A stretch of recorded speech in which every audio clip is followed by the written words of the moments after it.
Kliya po yung inutusan kong maglinis dito sa sahig, magmap at saka maglagay ng floor wax. Dito si J-Lord, siya yung naglalaba. Dahil Saturday ngayon guys, ay syempre alam nyo na kung anong gagawin sa Saturday. So si Katlia po yung inutusan kong maglinis dito sa sahig, magmap at saka maglagay ng floor wax. Ay guys, so ayan siya. Patapos na po siyang maglagay ng floor wax dito sa taas dahil napaka-alikabok na po ng sahig namin.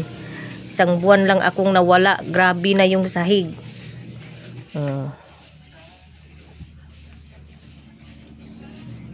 Dito nak, dito nak. Dito. Diha, oh, diha. Kana diha. Kaya wala pa na floor wax diha.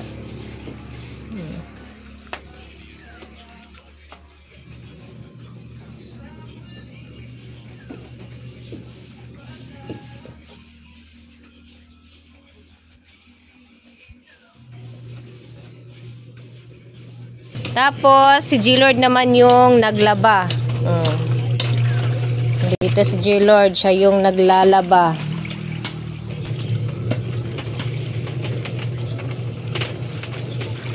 Ayos sa rin ikuan ang tukuan ha. Kay napay bed cover.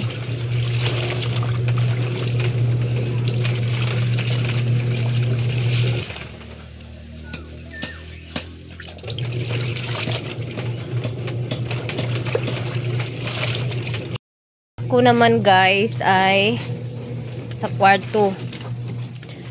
Sa kwarto, naglilinis po ako ng kwarto. Inarrange ko po yung mga gamit dito sa kwarto. Marami po mga nilabhan na hindi pa na-arrange sa lagyanan. Kaya magulo yung kwarto ko. Dahil dito din ako naglilinis. Hindi pa yan tapos guys. Nagkalat pa yung mga ligpitin dyan. So, itong kortina ay Bi, ang imo bitaw mga ipit. Bi, nasa kortina ni mo gipamutang, Bi. Ha?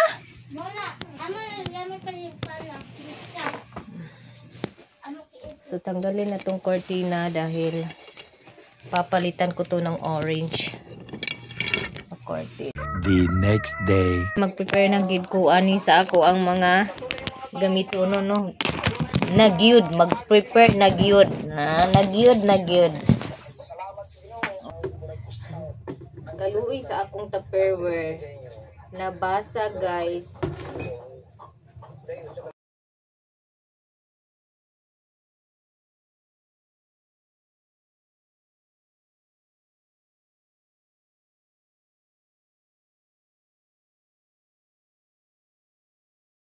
Kanang inigluto na ako, muna siya akong butangan before ko magkutid. Pag gayri ko mo kutid, ini ko man og prito, muna ako siyang sudlan. Pero kung inigluto na ako, tapos dili pa na ako siya direct luto ay ikutid, dili ni siya akong sudlan. Kay ngano, magkuhan man siya, singanda na, murag magkuhan siya ba, maghupas kay naman siya ipuak.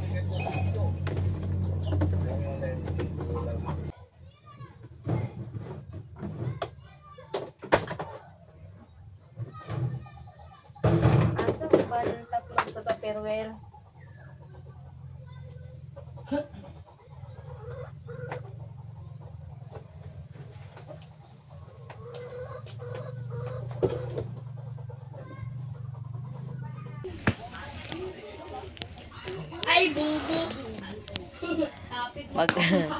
Magkuha pala ako ng towel na pampunas ba ng Tupperware na mga hinugasan ko. And andito lang naman kasi yung mga towel na ano. Ito. Ako'y nakahanap na ng isa. Nakakuha na po ako ng isang towel. Nakatapos ko lang maglinis nitong kwarto ko guys.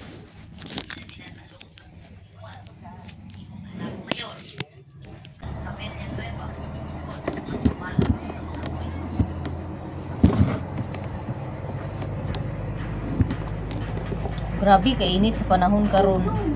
So, kinahanglan gid nga kanunay ta maligo. Kaya ron iwas atake sa mga high blood.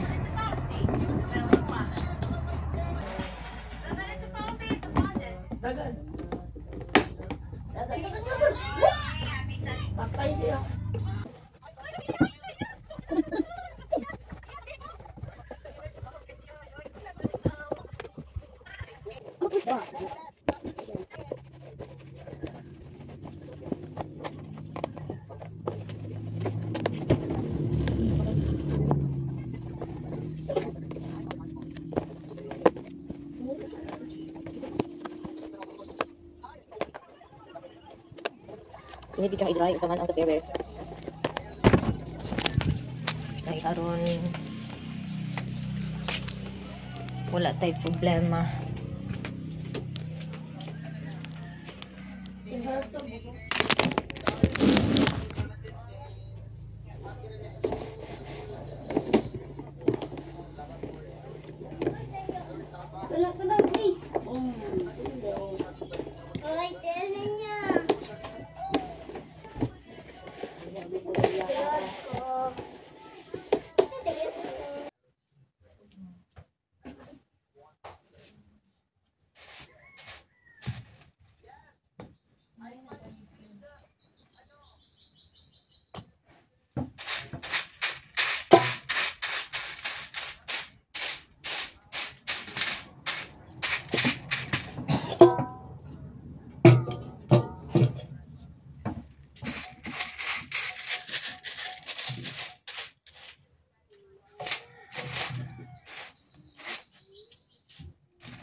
It's the one that So now that's let's check the Tupperware here.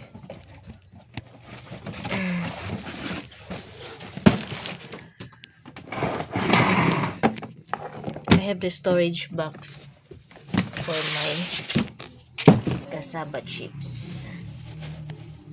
So it's gonna get this. Where's the first one? Where's the second one? And I think this one. Give me this one.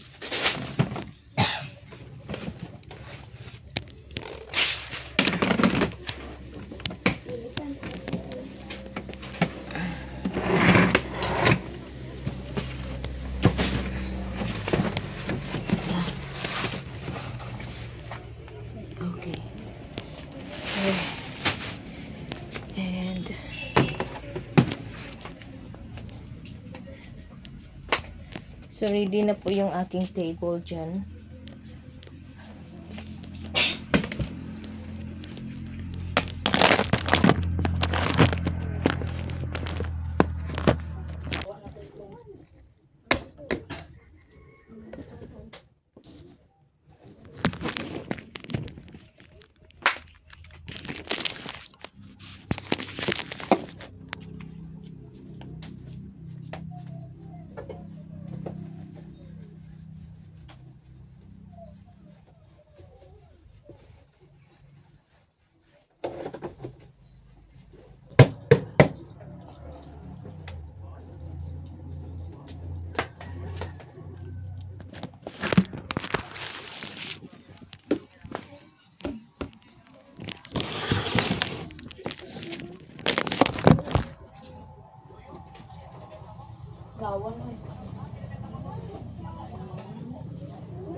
Medyo tuyo na po yung aking hair, kaya takpan na natin. Dahil ano pa naman yung buhok ko ngayon ng lagas ba?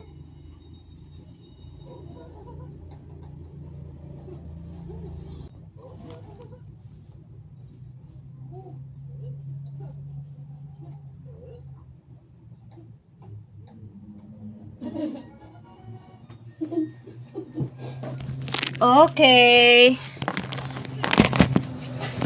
Kinsay nakakita sa gloves?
So, ito po siya guys, ang aking lulutuin ngayon. Ayan, tinransfer ko po siya dahil tanggalan natin ng mga dahon.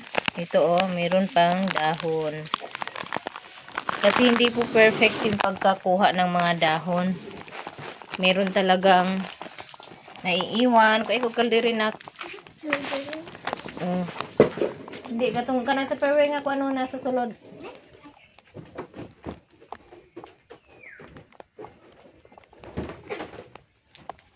So, dito ako sa labas dahil maliwanag. Klaro yung ano. Klaro talaga yung dahon. Yan. Lah.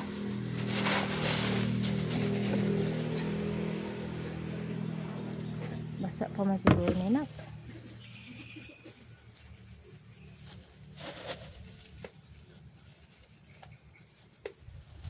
Nag-unsa ka te? Te? Nag-unsa ka? Naglalay. Naglalay. Mama. Ayan.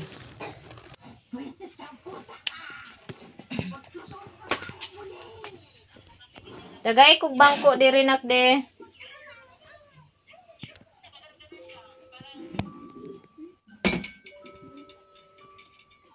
Tagay kog isa ka bangko. So sa ngayon ito muna yung aking lutuin. Tapos dagdagan ko na lang mamaya pag hindi kasya. So ready na lahat. Ready na lahat ang aking mga tupperwares, ang aking Yung Tupperware na to is dito yan. Sa table, ay sa upuan kasi ito po yung lalagyan. Pagkatapos dito ilagay. Tapos ready na po yung aking kasabad chips dyan. Yung aking crackers ay ready na. Ayan, malinis na po yan. Ito yung takip. Kailangan natin to. Kawawa guys. Kawawa guys, kay nabasag. Okay lang to gamitin kung ano, pagkatapos magluto, i-coated agad. Pero kung hindi agad i-coated, hindi po ito yung ginagamit ko kasi meron po siyang basag.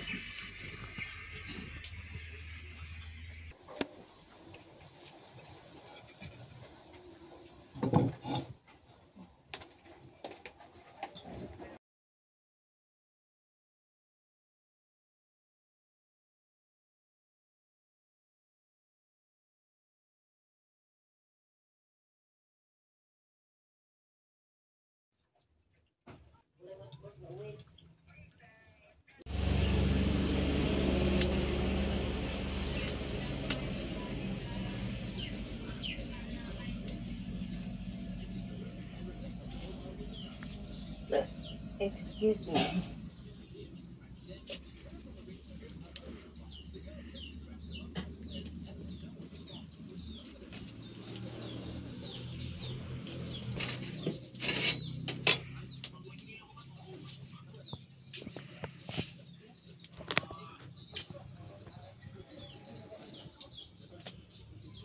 So, kulang pa ng init yung oil.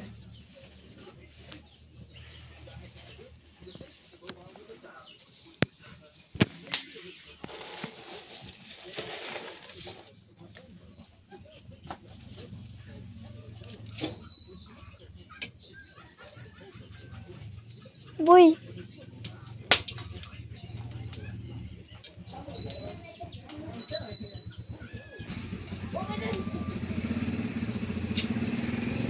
So, delikado kasi, kaya madalas hindi ako nag-gloves pag nagluto na kasi delikado po kasi maano yung plastic sa ano ba, oil.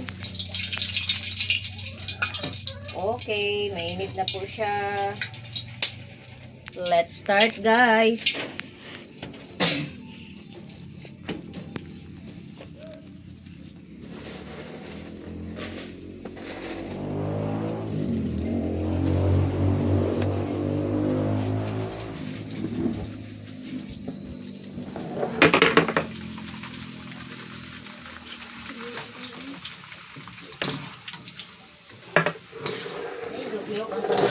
Lambo.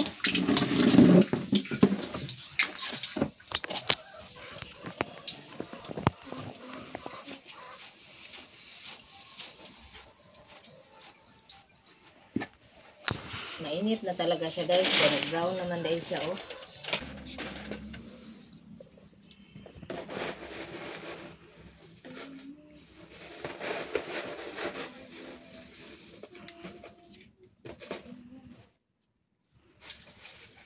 A few moments later.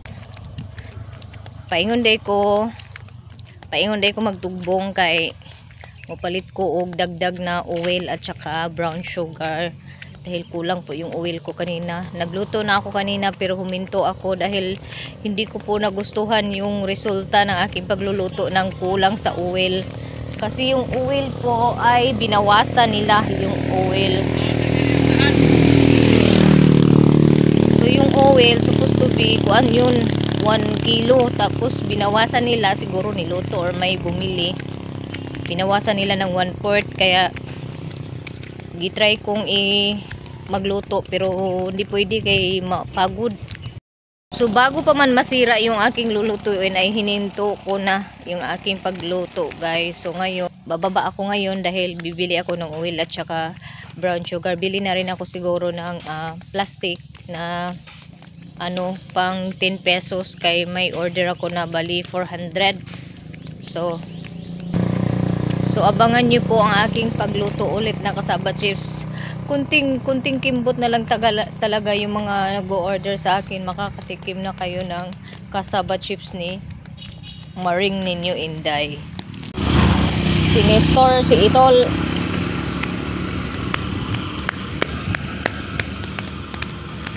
So, andito ako ngayon sa suki ko. Nakalimutan ko, meron pa pala akong kukunin na bayad. May iniwan pala akong kasaba chips dito nung nakaraan. So, naubos na. Kaya, ito na yung halin. Meron akong 60 pesos. So, andito na ako sa Balingwa. Nakasakay po ako ni Itol. Dahil po, bumaba si Itol. Daming aso dito, guys. Klase-klase yung aso. Ang mga may-ari nito, hinayaan na yung mga aso nila kung saan-saan napunta. Ang kanang problema bitaw dito sa namin, lungsod namin, is yung mga askal na gagala-gala. Tapos pag nakadisgrasya ng mga motorista, yung mga may-ari walang pakialam.